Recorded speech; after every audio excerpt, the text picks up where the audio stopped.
আমরা আজকে কোষের মিশ্র সমবায়টা পড়বো। এর আগের দিন আমরা কোষের শ্রেণী সমবায়, কোষের সমান্তরাল সমবায় দেখেছিলাম। আজকে আমরা কোষের মিশ্র সমবায় দেখব। তো এখানে প্রথমে আমরা দেখাই যে কি করব। তো সাপোজ শ্রেণী সমবায়ে যুক্ত কিছু কোষ আছে। সাপোজ এই একটা কোষ, যার তড়িৎচালক বল ই এবং রেজিস্ট্যান্স হচ্ছে আর। তার সঙ্গে আর একটা কোষ, একই কোষ, যার রেজিস্ট্যান্স ই এবং তড়িৎচালক বল রেজিস্ট্যান্স আর এবং তড়িৎচালক বল ই। তার সঙ্গে আর একটা কোষ, যার রেজিস্ট্যান্স আর, তড়িৎচালক বল ই। এরকম সাপোজ এন সংখ্যক কোষ আছে শ্রেণী সমবায়ে যুক্ত, ঠিক আছে। এবং লাস্টে ধরলাম যে আর একটা কোষ, রেজিস্ট্যান্স, তার সঙ্গে আর একটা কোষ যুক্ত আছে। এইরকম একটা সমবায় যে এন সংখ্যক কোষ একটা শ্রেণী সমবায়ে যুক্ত, এবং এই যে সমবায়টা গঠিত হলো এন সংখ্যক কোষের, এরকম এম সংখ্যক সমবায় আছে। মানে পরে এর সঙ্গে সমান্তরালে আর একটা সমবায় একই রকম এন সংখ্যক কোষের যে সমবায়, এরকম প্রত্যেকটা সমবায় এম সংখ্যক যুক্ত আছে সমান্তরালে।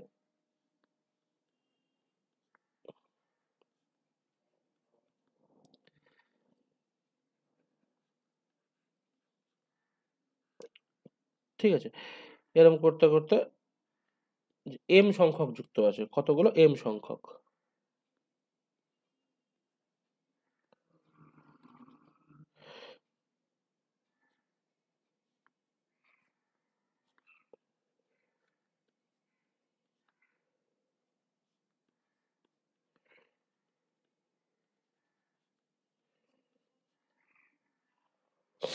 ঠিক আছে, এবং এর সঙ্গে বহির্বর্তনীতে সাপোজ যারা রোধ যুক্ত আছে সেটা হচ্ছে আর।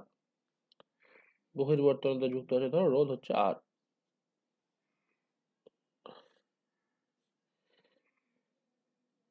এর এম সংখ্যক, হ্যাঁ এরকম এম সংখ্যক।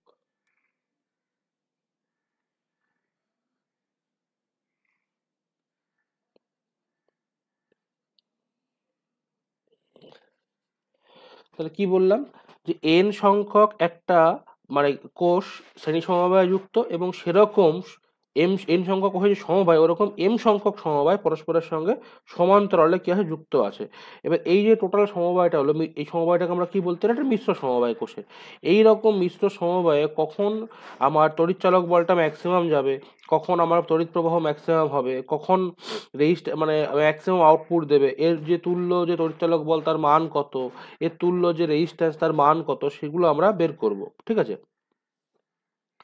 তো দেখো এখানে খুবই ইজিলি বের করব আমরা, যদি আগের দিনের দুটো জিনিস বুঝে থাকো তোমরা, যে শ্রেণী সমবায় এবং সমান্তরাল সমবায় কিভাবে মানে বের করে কোষের মানগুলো, এবং তড়িৎচালক বলের যে মানগুলো সেগুলো, কিংবা রেজিস্ট্যান্সের যে মান, তুল্য রেজিস্ট্যান্সের যে মানগুলো সেগুলো, তাহলে আমরা খুব ইজিলি বুঝতে পারবা। আর যদি না বুঝে থাকো তাহলে আবার একবার গিয়ে দেখে নাও, তাহলে আবার আরো ভালোভাবে বুঝতে পারবে। তো এই যে সমবায়টা আছে, এই সমবায়টাকে আমি কি করব, একটু মডিফাই করব মিন্স, এই সমবায়ে যদি আমি বের করতে চাই যে প্রত্যেকটা যে এই যে এন সংখ্যক সমবায়, সাপোজ ধরলাম যে এর এই সমবায়টা, এই টোটাল লাইনটা সবুজটা, এটার ক্ষেত্রে তড়িৎচালক বলের মান ধরলাম E1, আর এটার ক্ষেত্রে যে তুল্য রেজিস্ট্যান্স, সে তুল্য রেজিস্ট্যান্সের মান ধরলাম R1। R1টা হচ্ছে তুল্য রেজিস্ট্যান্স কোনটা, এই ব্রাঞ্চটা, হলুদটার, ঠিক আছে। একইভাবে যদি আমি পরেরটার যদি ধরি, এই যে পরেরটার, তাহলে পরেরটা ধরলাম তুল্য যে তড়িৎচালক বল তার মান E2 এবং রেজিস্ট্যান্সের মান R2, অভ্যন্তরীণ রেজিস্ট্যান্স যেটা আছে সেটার। এবার তারা যদি আমি বের করতে চাই, তাহলে দেখো প্রথমটা মানে প্রথমটার জন্য যে তুল্য রেজিস্ট্যান্স সেটা কত হবে, এটা শ্রেণী সমবায় তুল্য তড়িৎচালক বল কত হবে, এটা শ্রেণী সমবায় যুক্ত, একটা কোষ শ্রেণী সমবায় যুক্ত থাকলে তার তড়িৎচালক বল ই, এন সংখ্যক যুক্ত আছে কত হবে এন ই, এর আগের দিন আমরা পড়েছি। এবং একটা কোষ শ্রেণী সমবায় যুক্ত হচ্ছে তার রেজিস্ট্যান্স হচ্ছে আর, তাহলে এন সংখ্যক কোষ যুক্ত আছে R1, সেটাও কত হয়ে যাবে এন আর, তুল্য তুল্য তুল্য রেজিস্ট্যান্সের মান। একইভাবে এখানেও তো সেম সংখ্যকই যুক্ত আছে, এবং সেম সংখ্যকই তোমার রেজিস্ট্যান্স যুক্ত আছে। তাহলে আবার কি বলতে পারি আমি, যে এই E2 সমান সমান হবে এনই, এবং এর আর টু সমান সমান হবে কি এন আর। এরকমভাবে চলবে পরপর। এবার তাহলে যদি আমি এটাকে যদি এখন ছোট্ট করে আঁকি, তাহলে আবার কিরকম ভাবে আঁকতে পারি দেখো, যে প্রথম যেটা ব্রাঞ্চটা আছে এই এই এই ছবিটাকে যদি আমরা রাখবার আগে প্রথম যদি ব্রাঞ্চটা আছে সেই ব্রাঞ্চটাকে আমি এভাবে করতে পারি যে তুল্য রেজিস্ট্যান্স যার ভ্যালু হচ্ছে এনআর, তার সঙ্গে তুল্য তড়িৎচালক বল তার ভ্যালু হচ্ছে এন ই। এরকম একটা কোষ, এরকম এন সংখ্যক কোষ কি আছে সমান্তরাল সমবায় যুক্ত আছে, এবং তাহলে এর নিচে আমি দিতে পারি তুল্য রেজিস্ট্যান্স তার হচ্ছে এনআর অভ্যন্তরীণ রোধ, এবং তুল্য যে তড়িৎচালক বল সেটা হচ্ছে এনই। এরা পরস্পর কি আছে সমান্তরাল সমবায় যুক্ত আছে। এরকম করে চলছে, এরকম কতগুলো আছে এম সংখ্যক, এম সংখ্যক, এবং লাস্টেরটাও হবে এনআর এবং এই যে তুল্য তড়িৎচালক বল তার মান হচ্ছে এনই। এরা পরস্পর যুক্ত আছে, এবং এর সঙ্গে কি হবে, এর সঙ্গে বহির্বর্তনীতে যুক্ত আছে একটা রোধ।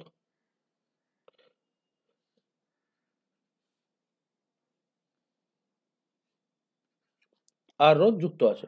দেখো এই যে এই সার্কিটটাকে আমি এরকম ভাবে করলাম, আর একবার আমি বলছি যে এখানে সমান্তরাল সমবায় যুক্ত আছে, সমান্তরাল সমবায় যখন যুক্ত থাকবে এরকম একটা সমবায় যেখানে এন সংখ্যক কোষ যুক্ত আছে, তাহলে এইরকম সমবায়ের একটা কোষের যে রেজিস্ট্যান্স যার ভ্যালু শ্রেণী সমবায় যুক্ত আছে, তাহলে একটা কোষের রেজিস্ট্যান্স আর, তাহলে এরকম এন সংখ্যক কোষ যুক্ত হয় তার জন্য তার রেজিস্ট্যান্স কত হয়ে যাবে এন আর হয়ে যাবে। আর একটা কোষের তড়িৎচালক বল ই এরকম এন সংখ্যক যুক্ত হচ্ছে, তাহলে তার তুল্য তড়িৎচালক বল কত হয়ে যাবে এনই হয়ে যাবে। তাহলে সেরকম এম সংখ্যক কোষকে সমান্তরাল সমবায় যুক্ত আছে। তাহলে এই যে সমবায়টা আছে এই সমবায়টাকে আমরা কি করলাম এইভাবে আঁকলাম, ঠিক আছে। এবার যদি আমরা আরেকটা জিনিস জানি যে সমান্তরাল সমবায় যদি যুক্ত থাকে প্রত্যেকটা কোষ এবং একই ধরনের কোষ, তাহলে আমরা সমান্তরাল সমবায় যুক্ত কোষের মোট তড়িৎচালক বল কত হয়।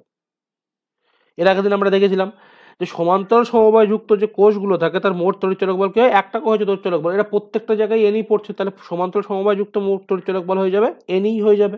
তাহলে লিখি যদি এটা আমরা সমান্তরাল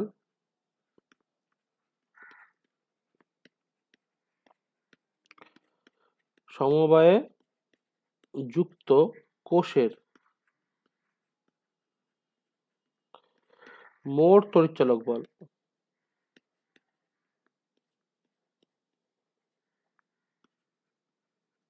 বা তুল্য তড়িৎচালক বল যাই বলো না কেন, যদি আমি এটা ই ড্যাশ দিই তাহলে তার মান কি সেটা সেই তার মানটা এনই হয়ে যাবে। আর সমান্তরাল সমবায়ে যুক্ত যে রোধগুলো আছে সেই রোধগুলোর তুল্য রোধ কত হবে,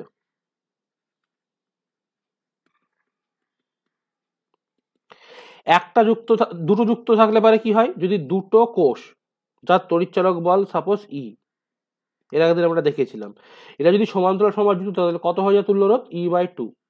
একইভাবে তিনটে যুক্ত থাকলে কত হয়ে যায় ই বাই থ্রি। তাহলে এখানে কত না কত কত কোষ যুক্ত আছে এম সংখ্যক যুক্ত আছে, এবং কতর কোষ মানে কত মানের কোষ এনই কোষ, তাহলে হবে এনই কোষ এম সংখ্যক যুক্ত আছে, তাহলে এনই বাই কত হয়ে যাবে এম। এটা হচ্ছে সমান্তরাল সমবায় সরি এনই বলছি এনআর, এনআর বাই এম।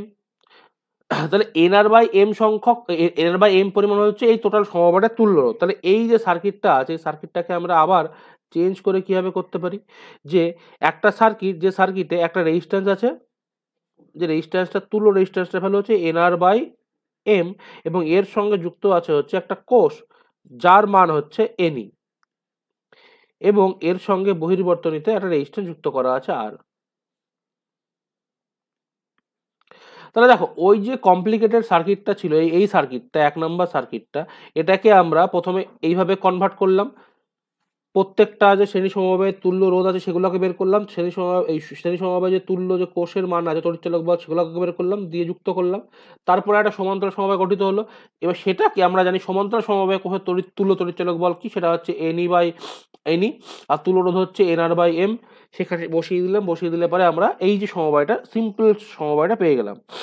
এবার আমরা যদি এই সমবায়টা বের করতে চাই, যে এই যে বর্তনীটা পেলাম এটা ধরো 3 নম্বর বর্তনী, তাহলে এই বর্তনীর তুল্য রোধ কত হবে মোট রোধ কত হবে, এই বর্তনীর অভ্যন্তরীণ রোধ কত এনআর বাই এম, আর বহির্বর্তনীর রোধ হচ্ছে আর, তারপরে বর্তনীর মোট রোধ কত, বর্তনীর মোট রোধ সেটা কত হয়ে যাবে আর ডবল ড্যাশ যদি ধরি আমি সেটা সমান সমান হয়ে যাবে অভ্যন্তরীণ বর্তনীর রোধ মানে এনআর বাই এম প্লাস বহির্বর্তনের রোধ ক্যাপিটাল আর, পেয়ে গেলাম মোট রোধ। এবার যদি বর্তনীর আমরা প্রবাহ মাত্রা বের করতে চাই, বর্তনীর প্রবাহ মাত্রা,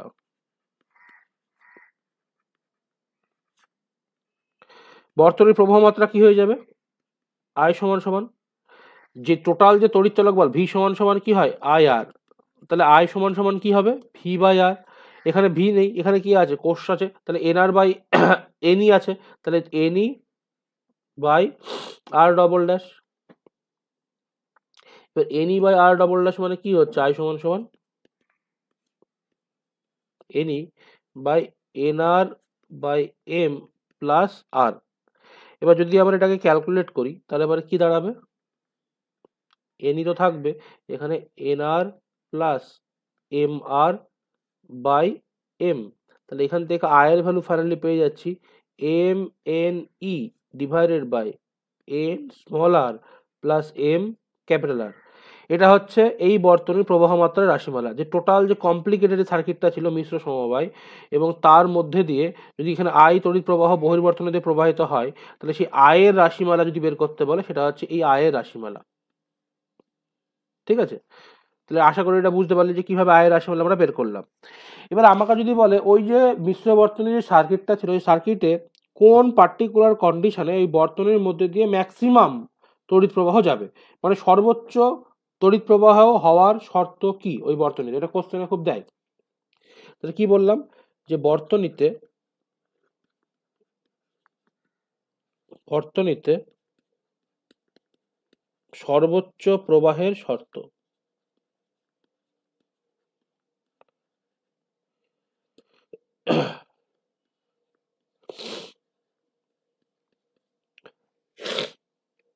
তো দেখো এখানে কতগুলো কি আছে, তো এন সংখ্যক কোষ যুক্ত আছে এরকম শ্রেণী সমবায়ে এন সংখ্যক, আর এরকম এম সংখ্যক কোষ সমান্তরালে সমবায় যুক্ত আছে এবং তার সঙ্গে বহির্বর্তনী কানেক্ট করা আছে।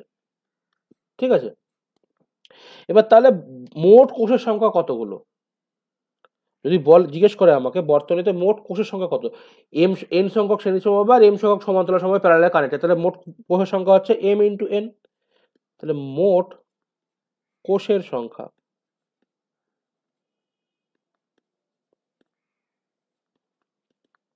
এটা কত এম ইন্টু এন। আর আমরা এক্ষুনি বের করলাম যে তড়িৎ প্রবাহ আয়ের মান কত, তড়িৎ প্রবাহ আয়ের মান এই যে M N E divided by N small R plus M capital R, এটা পেয়ে গেলাম আমরা আই। এইবার এই যে তড়িৎ প্রবাহের মানটা কখন ম্যাক্সিমাম হবে, মানে কখন যখন I is equal to I max হবে, তখন কোন কন্ডিশনে হতে পারে, তাহলে আয়ের মানটা এটা। এবার দেখো আয়ের মানকে ডিভাইড করেছে কোন রাশি দিয়ে, আয়ের মানকে ডিভাইড করেছে এন আর প্লাস এম আর দিয়ে। এইবার যদি আমাকে আয়ের মানকে যদি এনআর প্লাস এমআর এর মানটা যদি জিরো মানে সব থেকে কম যদি হয়ে যায়, তাহলে পরে কি হবে তড়িৎ প্রবাহের মানটা ম্যাক্সিমাম হয়ে যাবে। এবার ছোট হতে এবার ছোট যেতে হবে, মানে এই যে এনআর প্লাস এমআর এর যে টোটাল ভ্যালুটা এটা যত ডিক্রিজ করবে তত কি হবে এই আয়ের ভ্যালুটা ইনক্রিজ করবে। এবার ছোট হতে হতে কত হতে পারে ম্যাক্সিমাম, জিরো হয়ে যেতে পারে কি না, জিরো হবে না, জিরো হলে পারে আয়ের মানটা ইনফিনিটি হয়ে যাবে, এটা সম্ভব না, যে ইনফাইনাইট কারেন্ট। তাহলে পরে কত ছোট হতে পারে এনআর প্লাস এম এর মানটা, দেখো এখান থেকে বোঝা যাচ্ছে না, যদি ছোট হয়ে যায় তাহলে আয়ের মানটা ইনফিনিটি হয়ে যাচ্ছে, কিন্তু এখান থেকে বোঝা যাচ্ছে না যে কত ছোট হতে পারে। তো আমি বের করবো যে কিভাবে বের করা যায় যে এই যে এনআর প্লাস এমআর এর মানটা কত ছোট হতে পারে। তো সাপোজ এটাকেই আমি লিখছি ঘুরিয়ে যে I is equal to M N E, আর নিচে আছে M R plus N R, N R plus suppose M R. এবার এটাকে আমি এভাবে লিখতে পারি, ভালো করে দেখবে যে এম এন ই, আমরা এটুকু বুঝতে পারছি যে এই এনআর প্লাস এমআর এর মানটা যত ছোট হবে তত আয়ের মানটা কি হবে বাড়বে, এবং এনআর প্লাস এমআর এর মানটা জিরো হতে পারে না, কারণ এনআর প্লাস এমআর এর মানটা জিরো কি করে হবে, এন হচ্ছে কোষের সংখ্যা, আর এর মানও ইন্টারনাল রেজিস্ট্যান্সের মানও আছে, এম হচ্ছে সমান্তরাল সমবায় লাগানোর সংখ্যা, আর বাইরের রেজিস্ট্যান্সও লাগানো আছে, তাহলে এনআর প্লাস এমআর তো জিরো হবে না, কিন্তু ছোট হবে এটা বুঝতে পারছি। এবার আমাকে দেখতে হবে যে কত ছোট হতে পারে। তো এটাকে আমরা কিভাবে লিখতে পারি, দেখো এটাকে লিখতে পারি এরকম ভাবে যে root over of N R plus, এটা স্কোয়ার করে দিলাম,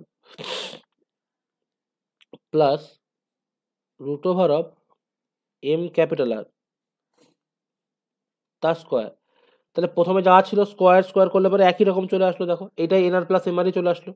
এবার এর সঙ্গে আমি কি করলাম যে minus two root over of, আর এখানে এন স্মল আর হবে,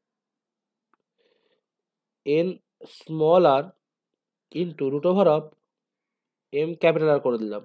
তাহলে এটাকে আমি এক্সট্রা গুণ করলাম। এবার এক্সট্রা গুণ করলে এবার এখান থেকে একটা এক্সট্রা বাদ দিয়ে দিব, প্লাস আছে এখানে, মাইনাস আছে এখানে, প্লাস করে দিলাম।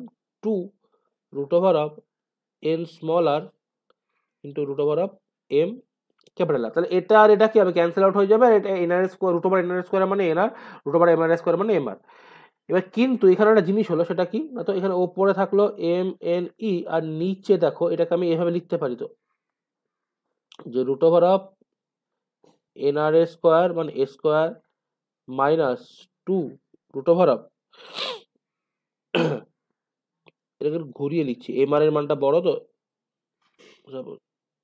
সাপোজ এটাকে ঘুরিয়ে লিখছি যে root over of M R square, একই ব্যাপার, কোনো অসুবিধা নেই, minus two root over of M R into N R plus root over of N small R তার স্কোয়ার। এটা টোটালটা হয়ে গেল। এবার এখানে প্লাস কত আছে, two root over of N R into root over of M capital R. তাহলে এখান থেকে ফাইনালি আমরা কি পেলাম, এইটা দেখো A minus B whole square তার ফর্মুলা। তাহলে এখানে কি লিখতে পারি, M N E divided by root over of M capital R minus root over of N small R তার হোল স্কোয়ার। আর এর সঙ্গে পড়ে থাকছে কি plus two root over of, একসঙ্গে করে দিতে পারে এম এন স্মল আর ক্যাপিটাল আর, এটা পড়ে থাকছে। তো এটাকে সাবো, এটা আই, এটাকে 1 নম্বর সমীকরণ সাপোজ দিলাম আমি। এবার এই যে সমীকরণটা আমরা পেলাম, এই সমীকরণ থেকে আমি বলতে পারি যে আই ইকুয়াল টু কখন আই ম্যাক্স হবে, যখন নিচের পার্টটার মধ্যে মানটা সর্বনিম্ন হবে, আর নিচের পার্টটার মানটা সর্বনিম্ন কি হতে পারে, এখানে এইটা তো জিরো করতে পারি না আমি, এম এর ভ্যালু জিরো না, আর ইন্টু স্মল আর এর ভ্যালু জিরো না। তাহলে এই যে মাইনাসের পার্টটা আছে, এই মাইনাসের পার্টটা কি করতে পারি, জিরো করতে পারি। তাহলে I is equal to I max হবে যখন কি হবে, নিচের যে পার্টটা মানে root over of M R minus root over of small N R equal to কত হবে, জিরো হবে। তাহলে এখান থেকে কি করতে পারি, root over of M capital R equal to লিখতে পারি root over of small N R. তাহলে M R is equal to N R যখন হবে, তখন কি হবে, ওর মানটা জিরো হয়ে যাবে।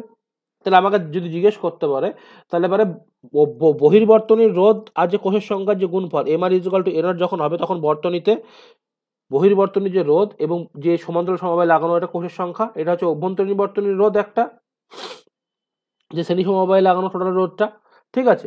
এবার তাহলে এটা হচ্ছে কন্ডিশন যখন I is equal to I max হবে, M R is equal to N R. এবার যদি আমাকে বের করতে বলে যে আই ম্যাক্স এর ভ্যালু যেটা বেরোবে, সেই আই ম্যাক্স এর ভ্যালুটা কত, বা যদি আমাকে এরকম ভাবে বের করতে দিতে পারে যে আই ম্যাক্স এর ভ্যালুটা কোন কি হলে পারে বা কত হলে পারে M R is equal to N R হবে, তাহলে দেখো, বা M R is equal to N R নিলে পারে আই ম্যাক্স এর ভ্যালু কত হবে। আই ইজ ইকুয়াল টু কি ছিল, আই ইজ ইকুয়াল টু ছিল, যদি আমি এখানে উপরে লিখি,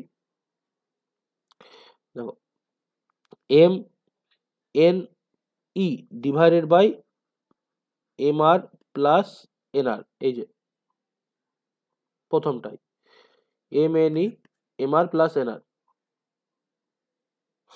এবার এটাকে যদি আমরা বসিয়ে দিই ভ্যালুটাকে, যে এম এন ই, আর এখানে M R is equal to N R আছে, তাহলে লিখতে পারি যে টু এম ক্যাপিটাল আর। তাহলে এই পার্টিকুলার কারণ কি, যেহেতু M capital R equal to N small R, ঠিক আছে।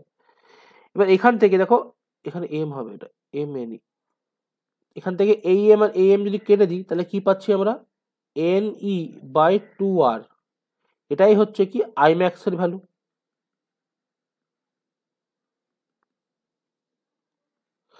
তাহলে ওই মিশ্র সমবায়ে যে ম্যাক্সিমাম তড়িৎ প্রবাহ তার মান কত, N E divided by two R. এবার আর একটা মানও বের করতে পারি, এটা তো 1 নাম্বার গেল। যদি আমি দ্বিতীয় ভ্যালুটাকে বসাই এখানটায়, যে আই সমান সমান কি কি আছে M N E divided by M capital R plus N small R, এটাকে আমি কি লিখতে পারি M N E divided by N small R plus N small R লিখতে পারি, আই ম্যাক্স হলে পারে। তাহলে এখানে কি দাঁড়িয়ে যাচ্ছে M N E divided by 2n small R, তাহলে আই ম্যাক্স এর ভ্যালু কি দাঁড়াচ্ছে, এখান থেকে এন এন যদি কেটে দিই তাহলে M small E by 2r, এটাও আই ম্যাক্স এর ভ্যালু। তাহলে ফর্মুলা দিয়ে আমরা খুবই ইজিলি কি করতে পারি আই ম্যাক্স এর ভ্যালু বের করে ফেলতে পারি, ঠিক আছে। আচ্ছা আর একটা কন্ডিশন যদি আমি বের করি 3 নাম্বার, এখানে যে আমরা কি দেখতে পেলাম যখন এম ক্যাপিটাল আর সমান সমান এন স্মল আর হচ্ছে তখন কি হচ্ছে বর্তনীতে ম্যাক্সিমাম তড়িৎ প্রবাহ যাচ্ছে। এবার তাহলে পরে এর অ্যাকচুয়াল মিনিংটা কি যদি আমি জিজ্ঞেস করে কেউ আমাকে, এটার মানে কি বোঝাচ্ছে, দেখো এখানে যদি আমি আর বের করি তাহলে কি হচ্ছে N small R by M হচ্ছে। এবার এইটা অ্যাকচুয়ালি কি মিন করে যদি মনে করে দেখো, যখন আমরা সার্কিটটাকে চেঞ্জ করতে করতে করেছিলাম তখন লাস্ট যে সার্কিটটা তার অভ্যন্তরীণ যে রোধ, সে অভ্যন্তরীণ রোধের মান কত ছিল small N R by M, আর বহির্বর্তনীয় রোধ কি ছিল আর, এই যে এই জায়গাটাই দেখো 3 নাম্বার যে আমরা ডায়াগ্রামটা করেছিলাম সেটাই, এই যে এখানে দেখো এন আর বাই এম এটা ছিল হচ্ছে অভ্যন্তরীণ রোধ কোষের, আর এই যে আর এটা ছিল বহির্বর্তনীয় রোধ। আর এই কন্ডিশনটা থেকেই আমরা কি পাচ্ছি দেখো যে যখন M R is equal to N R হবে, M R is equal to যখন এন আর হবে তখন আর ইজ ইকুয়াল টু কি হচ্ছে এন আর বাই এম হচ্ছে। মানে কি বলতে পারি টোটাল যে অভ্যন্তরীণ তুল্য রোধটা যখন বহির্বর্তনীয় রোধের সঙ্গে সমান হবে সেই পার্টিকুলার কন্ডিশনে ওই বর্তনীটা বহির্বর্তনীতে ম্যাক্সিমাম পরিমাণ কারেন্ট ডেলিভার করবে। টোটাল আমি লিখে দিচ্ছি টোটাল বা মোট মোট অভ্যন্তরীণ রোধ, অভ্যন্তরীণ রোধ যখন বহির্বর্তনীর